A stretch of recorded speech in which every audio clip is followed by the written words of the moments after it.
Olá, o programa Ideias em Debate, Negócios, Mercado e Inovação está começando.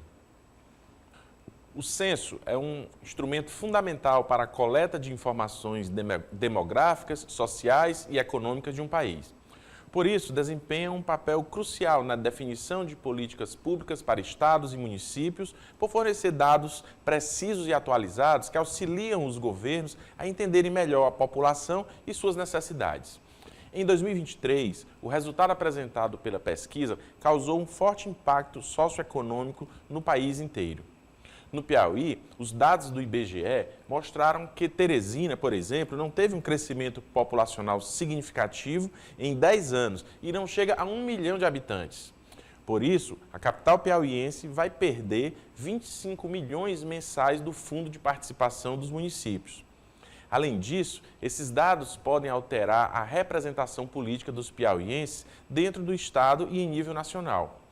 Pelo coeficiente, a bancada federal do Piauí passaria de 10 para 8 e, consequentemente, o número de deputados estaduais passaria de 30 para 24. Isso resultaria na perda de 100 milhões em emendas para o Piauí. Para debater esse tema e muito mais, no programa Ideias em Debate de hoje, convidamos o secretário de Planejamento, cientista político, professor, secretário de Planejamento do Estado do Piauí, Washington Bonfim. O programa Ideias em Debate está no ar.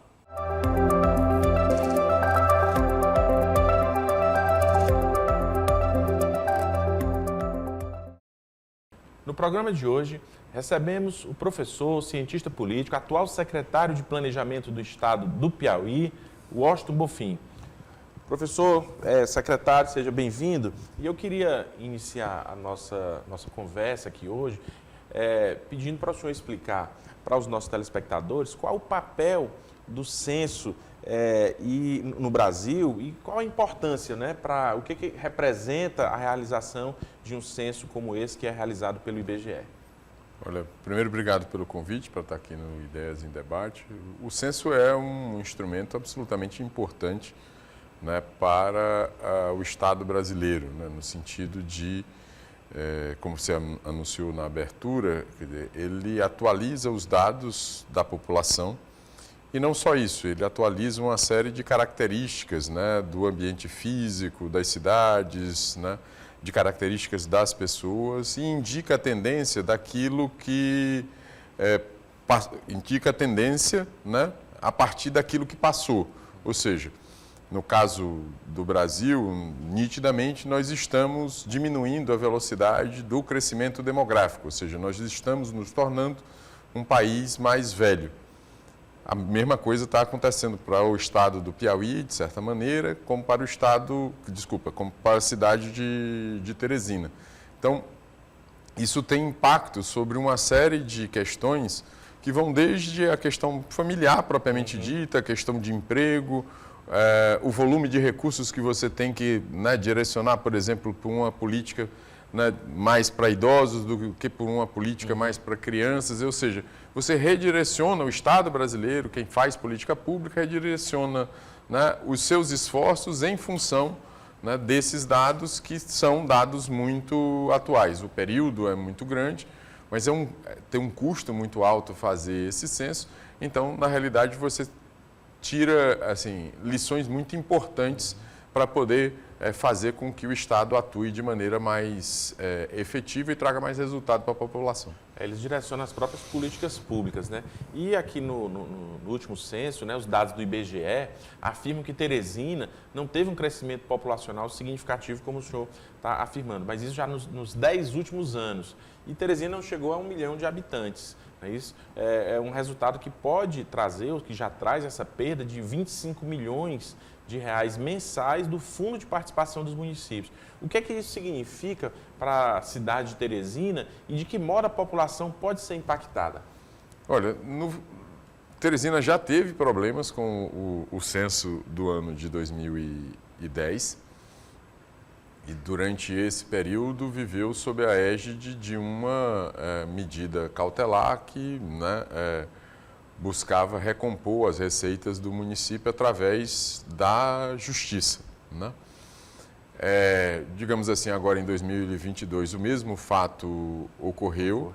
Então isso tira um pouco da margem de manobra, né, do ponto de vista jurídico e coloca para a cidade um problema, né, que não é necessariamente um mau problema, você perde recursos, mas o mais importante, quer dizer, além de perder recursos, você pode enxergar nisso, e essa é a parte ruim do problema, melhor me explicando, mas você pode enxergar oportunidades nessa situação. Por exemplo,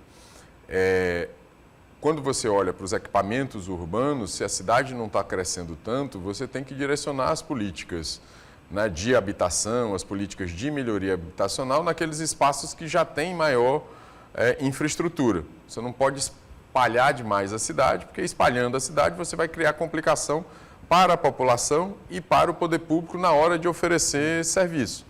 Transporte público, creche, centro de referência de assistência social, unidade básica de saúde. Então, uma cidade que cresce menos, a oportunidade que ela oferece é de você concentrar mais os serviços. E se você concentra mais os serviços, a tendência é que você ganhe em qualidade. Né? Você tem melhor estruturação daquele serviço, você, né, tem mais gente participando daquele serviço, você tem um ganho de escala, como a gente diz, né, no economês. Sim. Então, essa é uma oportunidade boa. Então, de uma maneira geral, você precisa repensar o crescimento e a política urbana de Teresina, né? E, a partir disso, enxergar quais são os pontos positivos dentro dessa circunstância da perda do recurso, que não estou aqui para dizer diferente, que é ruim, que faz com que o município, num primeiro momento, tenha dificuldades. Mas, como você tem agora esse dado, né, você precisa começar a trabalhar as políticas públicas em função disso. Olha, minha população não cresce mais tanto, então ela não pode se deslocar tanto em termos de moradia. Então, eu não posso construir conjuntos habitacionais lá na franja da cidade. Eu tenho que trazer as pessoas para mais perto. Por quê? Porque mais perto é onde tem o asfalto, onde tem a água, onde tem o transporte público, onde eu vou a UBS. E isso faz com que, né, você redirecione, de uma certa maneira, o crescimento da cidade em benefício e até supere essa dificuldade inicial, que é concreta, do volume de recursos. Onde tem as escolas. Onde tem escolas, exatamente. Mas além dessa questão econômica, até na abertura também tratei disso, que é no campo da política, né? Porque o Estado pode perder vagas, né? 6 vagas de deputados estaduais e 2 na Câmara Federal, por conta justamente do censo apresentado. E isso acontece porque essa representação legislativa ela é proporcional à população de cada estado brasileiro. E no caso do Piauí, para manter a sua bancada de 10, era necessário atingir 3,7 milhões de habitantes, o que não aconteceu.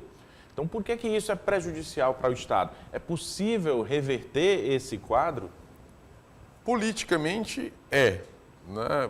Isso complica a questão federativa de uma maneira geral. O Brasil já tem uma dificuldade desse ponto de vista da representação proporcional na Câmara dos Deputados. Por quê? Porque existe um limite mínimo de deputados, que é 8, e existe um limite máximo, acho que 71, né? E aí a proporcionalidade concreta ela fica, digamos, desviada por conta desse limite mínimo e máximo.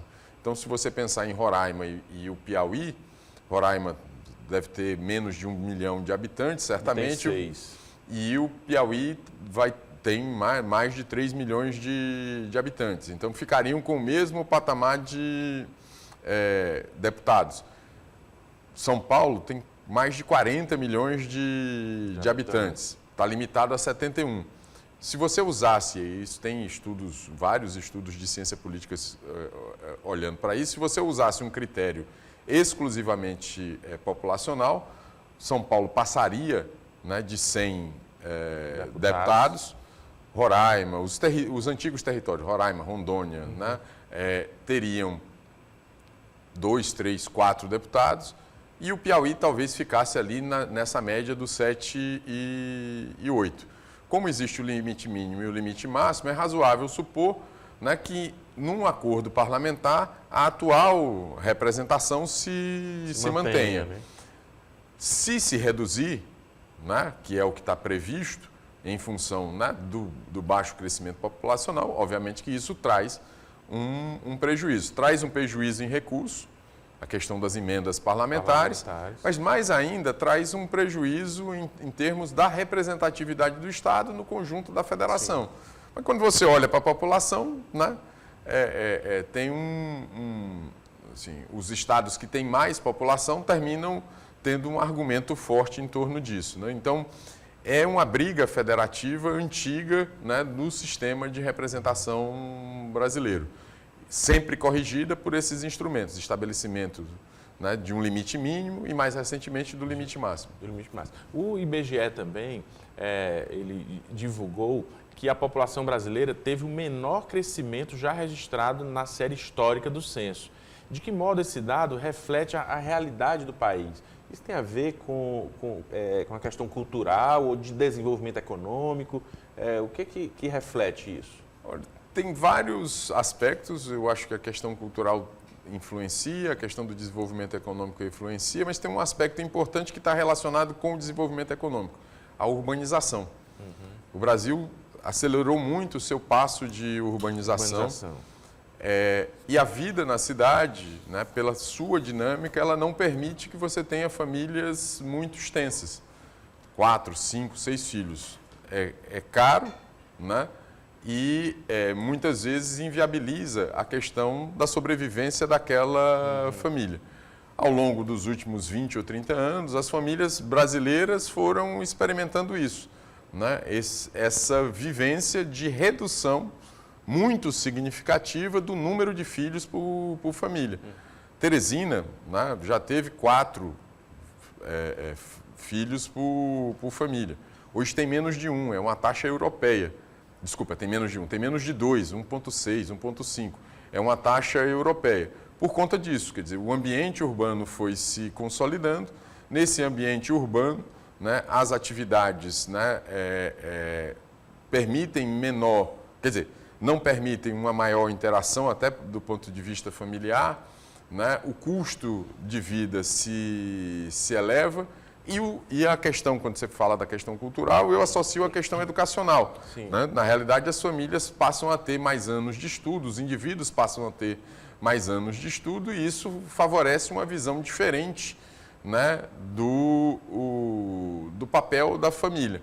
Outra coisa que é importante do ponto de vista econômico, muitas vezes o número grande de filhos numa família de ambiente rural tinha a ver com a mão de obra, né, para a lavoura, para a agricultura.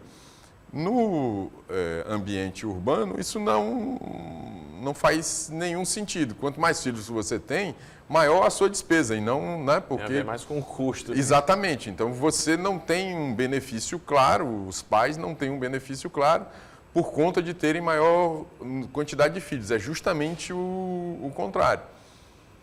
Toda uma questão... que reflete, né, isso, tanto cultural, social, economicamente. Olha, essa é uma transição difícil, que muitos países passam. Ela tem impactos, digamos assim, do ponto de vista do Estado, muito preocupantes. Por exemplo, a situação previdenciária. A maioria dos sistemas previdenciários são sistemas de solidariedade entre gerações. Quem está na atividade, na realidade, contribui e paga grande parte da aposentadoria de quem está já na inatividade. Quando você tem mais gente na inatividade do que na atividade, por conta dessa curva demográfica de envelhecimento da população, começa a aparecer um problema, né, grave de desequilíbrio previdenciário. Isso é resolvido por mais taxação sobre as aposentadorias, por esticar, né, o tempo de serviço e o tempo de serviço para que os aposentados, né, para que a população se aposente mais tarde. Isso está escorado também no fato de que, com a urbanização, aumenta a expectativa de vida. E você tem, além disso, você tem o ponto importante de que você precisa criar políticas de saúde para uma população mais velha, né? E isso envolve, né, maior dispêndio com medicamentos de uso contínuo, né, de internações mais frequentes, porque, naturalmente, as pessoas mais idosas têm um conjunto maior de problemas de saúde. Então, você, na realidade, começa a entrar numa reconfiguração do próprio sistema público de assistência, pensando na questão da previdência e também pensando na questão de saúde. Por outro lado, aqui atrás, né, você cria oportunidades. Se você pensar no sistema educacional, se nascem menos crianças, você tem uma necessidade menor de creche, se você não tem um déficit já acumulado, e você tem maior oportunidade do tempo integral, porque você já não precisa mais estar construindo tantas escolas, está diminuindo de alguma forma quem entra no sistema e você pode oferecer um melhor serviço para a nova geração, aumentando a produtividade daquela geração. Então, digamos assim, uma equação, né, que vai mudando as prioridades do Estado, encarece alguns serviços por um lado e cria novas oportunidades por outro, né? Um fator que é relevante nessa transição que a gente está vivendo e que a gente, de alguma forma, não consegue medir, é o fato que a tecnologia, e o programa é também sobre inovação, a tecnologia tende, de alguma forma, a suprimir alguns postos de trabalho mais mecânicos, digamos assim. Então, você tem a necessidade de melhorar ainda mais o seu sistema educacional para que essa juventude faça, né, frente aos desafios de se empregar num ambiente em que num restaurante você tem o garçom tem um tablet para fazer o teu pedido, né? Se você vai numa escola, é um aplicativo onde você compra, né, a merenda do teu filho, no caso de uma escola particular, né, onde quem vai tomar um ônibus, né, tem um cartão e não usa dinheiro. A própria noção de dinheiro está mudando, né? Quer dizer, o Pix revolucionou, né, as transações econômicas, né, no país. Então, esse contexto da redução relativa da população traz esse tipo de pontuação para quem faz política pública, né? Nós vamos passar a ter mais gasto de previdência, nós vamos passar a ter mais gasto em saúde e precisamos melhorar, né, e temos a oportunidade de melhorar o gasto em educação.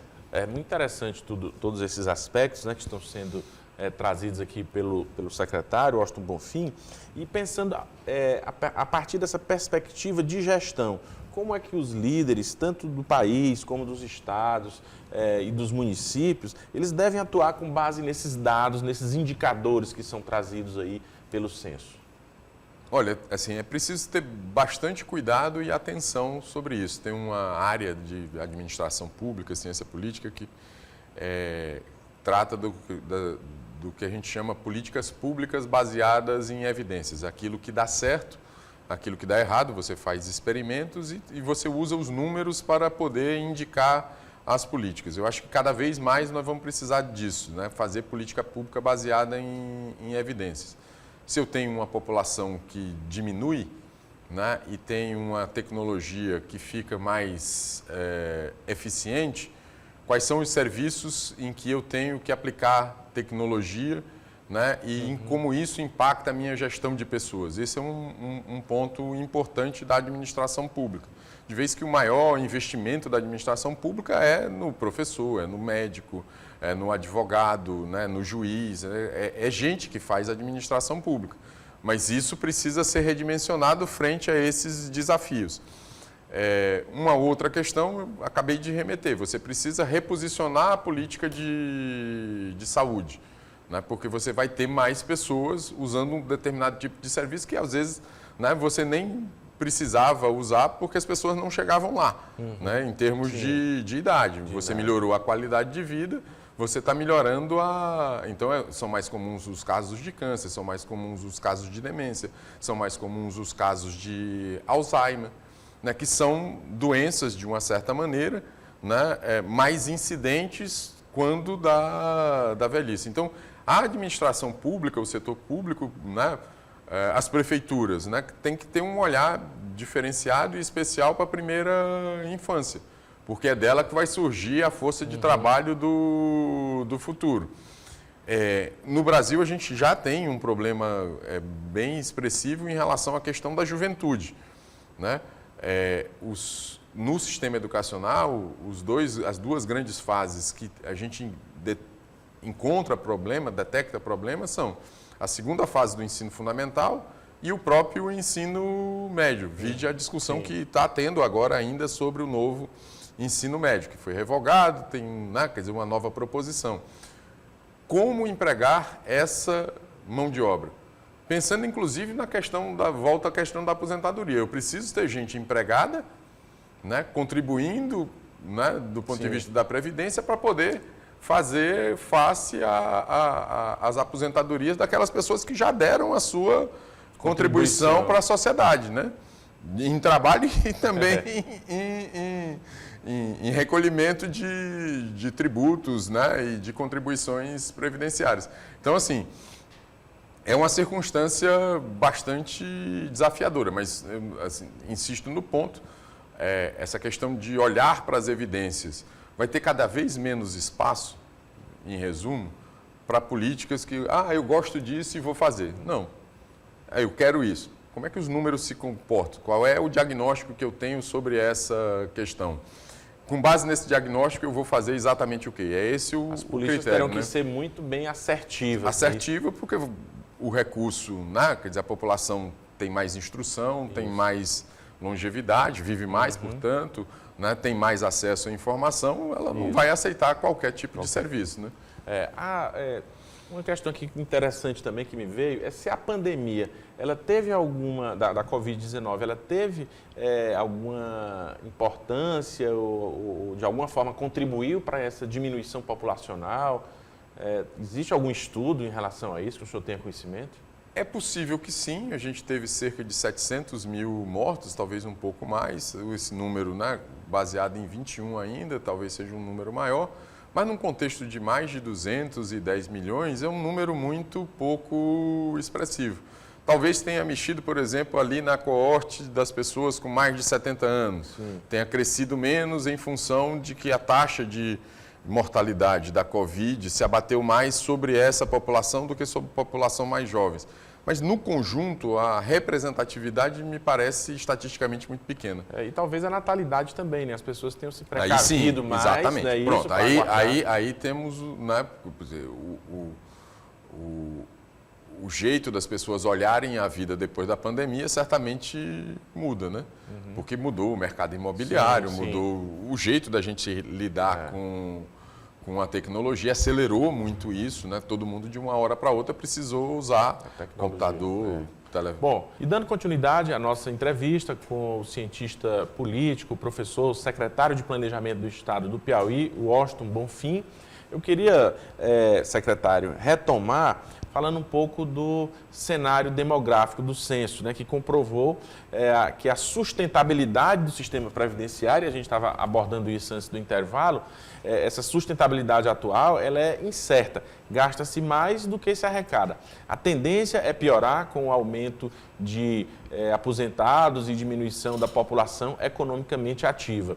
Partindo desse ponto de vista, né, o senhor acredita que o envelhecimento da população brasileira exige uma nova reforma da Previdência?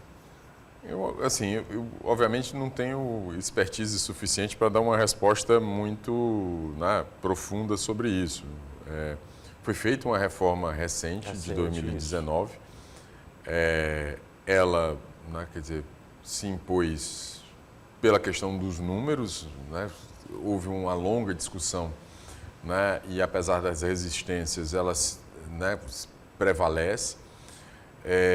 O que é razoável supor é que, para além daquilo que já foi feito em 2019, pensando na questão da Previdência, nós temos um outro desafio, que é a mudança das relações de trabalho.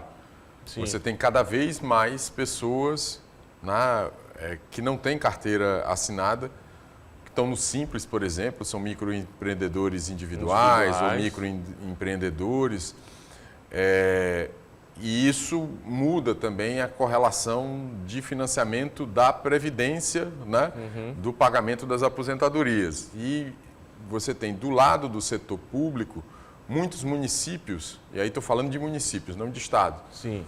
Muitos municípios que criaram, né, regimes previdenciários próprios lá atrás e que hoje têm dificuldades bastante sérias de equilíbrio desses sistemas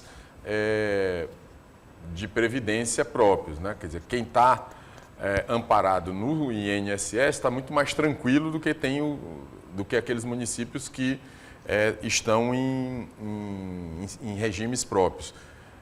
Isso atinge menos o Estado, não digo que não atinja, mas atinge menos os Estados, porque os Estados têm um contingente muito maior de servidores, então é mais fácil fazer a conta fechar. Embora, né, o mais fácil não significa que seja automático, mas municípios muito pequenos com regimes próprios devem enfrentar dificuldades bastante assim, preocupantes já em poucos anos, né? Não deveria haver por parte do Estado, de repente, uma forma de conscientização das pessoas, desses novos trabalhadores, né, que têm essa microempreendedor individual, ou mesmo esses empreendedores que estão na informalidade, em quererem contribuir para a Previdência? Não seria um trabalho do Estado para mostrar os benefícios que a Previdência poderia trazer?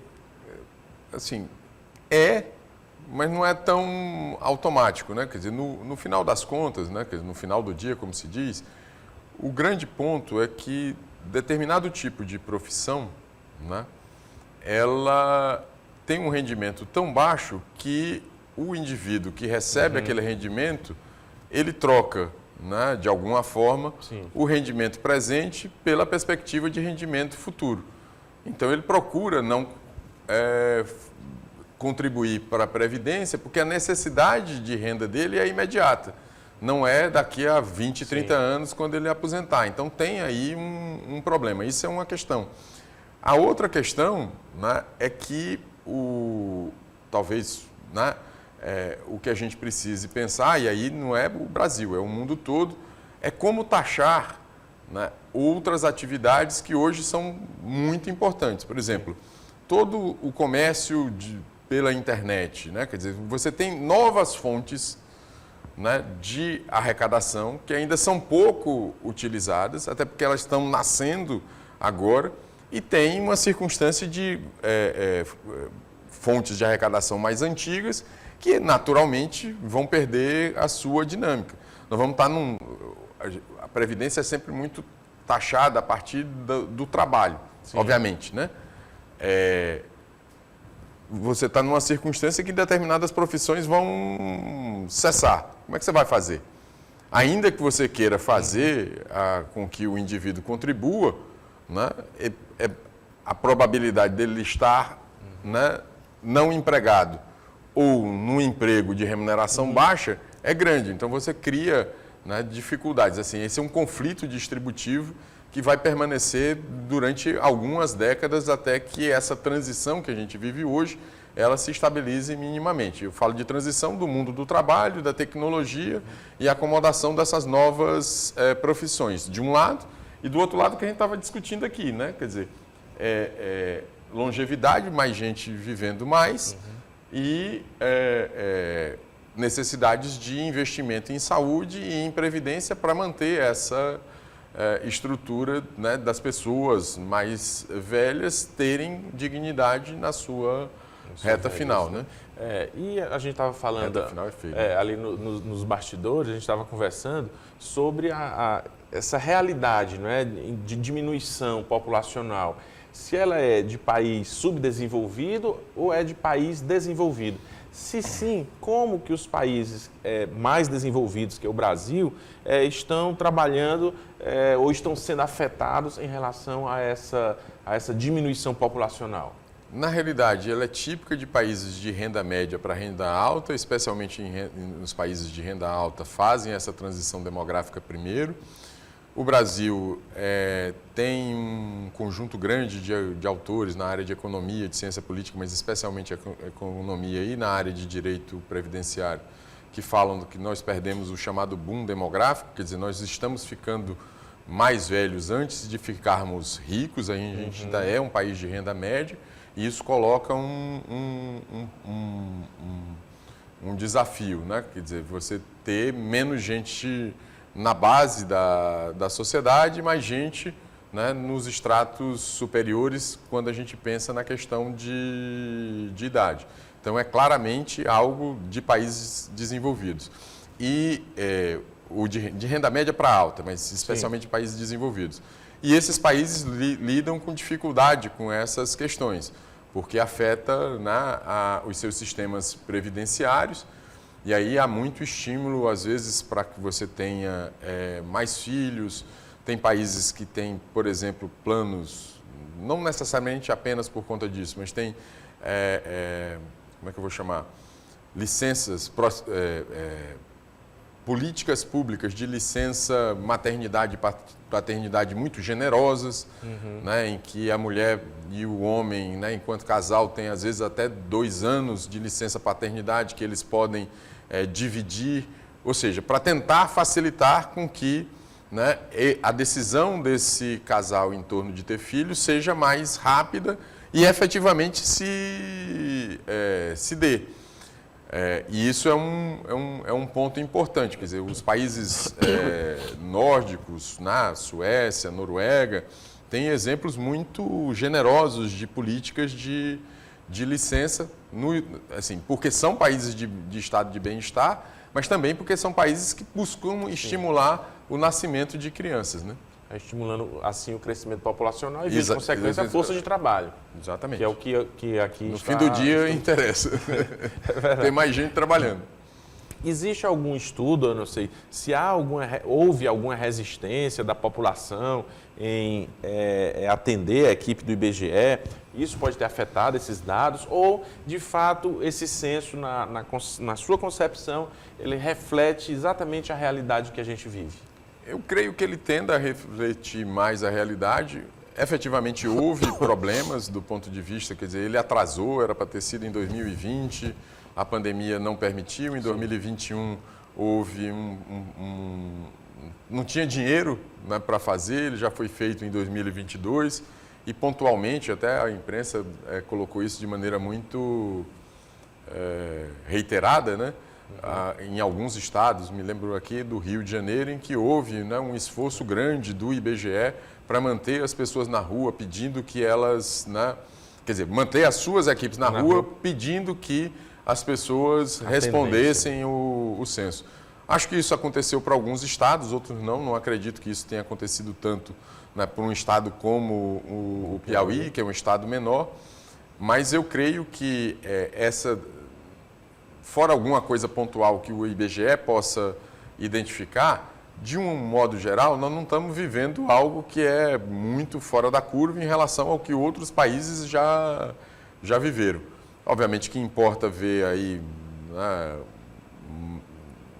uma cidade que, né, teve menor população, se efetivamente ocorreu, mas acho que são mais problemas pontuais do que um problema que, no final, invalide o censo. Eu não acredito nisso. Se não tiver havido nenhuma discrepância, né, muito grande entre o que assim, entre o normal, não é isso? Então, isso sugere que não tenha havido problema. Eu não acredito. Problemas pontuais em algo que você faz com 200 milhões de pessoas vai ocorrer, é inevitável.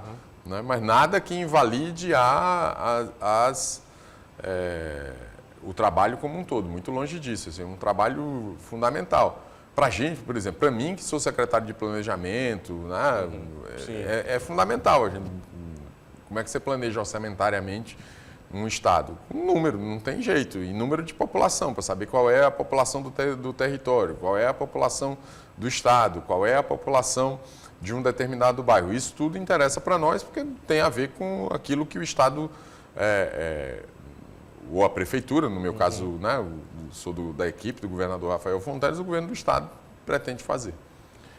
E falando no estado do Piauí aqui, que eu sou secretário de Planejamento, como tem sido esse trabalho, né, à frente da Secretaria de Planejamento e que perspectivas estão sendo criadas na sua pasta para o desenvolvimento do Estado, considerando que o governador Rafael sempre tem trazido, né, essa questão de inovação, da tecnologia, tornar o Estado mais tecnológico. Como é que tem sido o papel da Secretaria de Planejamento em todo esse cenário novo, né, que o governador Rafael tem criado? Olha, assim, nós temos trabalhado muito, foi criada uma superintendência de transformação digital no contexto da CEPLAN. Nós estamos aperfeiçoando os mecanismos, né, de monitoramento das ações do Estado, criando painéis de monitoramento, né, de obras, painéis de monitoramento do plano de gestão, ou seja, das metas do Estado, painel de orçamento, painel de gestão de pessoas, ou seja, nós estamos consolidando um trabalho de colocar, né, todos os dados à disposição dos secretários, do governador, e isso consolidado, obviamente, à disposição da população, né? Olhando por território, olhando por município, olhando para o Estado como um todo. E, para e passo, né, temos acompanhado, né, a agenda do governador com os organismos internacionais, Banco Mundial, Banco Interamericano, né, Agência Francesa de Desenvolvimento, o novo o Banco dos BRICS, e, né, temos tido a oportunidade de acompanhar essas agendas, o Banco do Brasil, que são agendas, né, em busca de crédito para fazer face às ações do Estado. E, não menos importante, né, e aí a gente divide isso, na realidade o protagonismo é da Invest Piauí, né, acompanhando, do ponto de vista até orçamentário, os esforços do governador nessas várias missões internacionais de atrair um novo tipo de investimento para o estado do Piauí, especialmente aquele investimento em energias renováveis. O Piauí já é uma realidade de desenvolvimento na energia fotovoltaica, solar, na energia eólica a partir do vento, e agora, né, quer ser a liderança no país, na América Latina, que está no mundo, em relação à questão da produção do hidrogênio verde, olhando para o mercado europeu.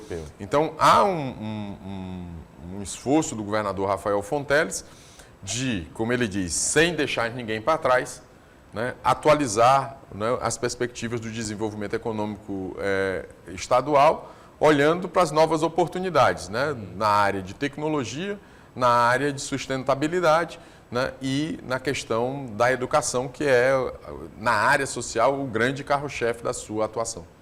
Bom, secretário, nosso programa Ideias em Debate de hoje está chegando ao fim, mas antes de pedir aqui ao nosso entrevistado que faça as suas considerações finais, você confere uma agenda com os principais eventos do segmento empresarial no Piauí. Confira a agenda da semana com as principais atividades do segmento empresarial. Dia 29 de agosto, oficina usando o marketing digital para vender online, às 8 horas da manhã em Palmeiradas. No dia 31 de agosto, palestra Como se tornar um microempreendedor individual, às 2h30 da tarde, online. Agora que você já conferiu a nossa agenda, eu passo a palavra aqui ao nosso secretário de Desenvolvimento do Estado do Piauí, Washington Bonfim. Já agradeço muito pela entrevista, pela aula. Não foi uma entrevista aqui, foi uma aula aqui para nós. Parabenizo pelo seu trabalho à frente da Secretaria de Desenvolvimento. A gente tem acompanhado o trabalho, ou de planejamento, desculpa, e tem visto realmente como o Estado tem avançado nessas áreas que o senhor acabou de colocar. Então, muito obrigado pela presença e passo a palavra para as suas considerações finais.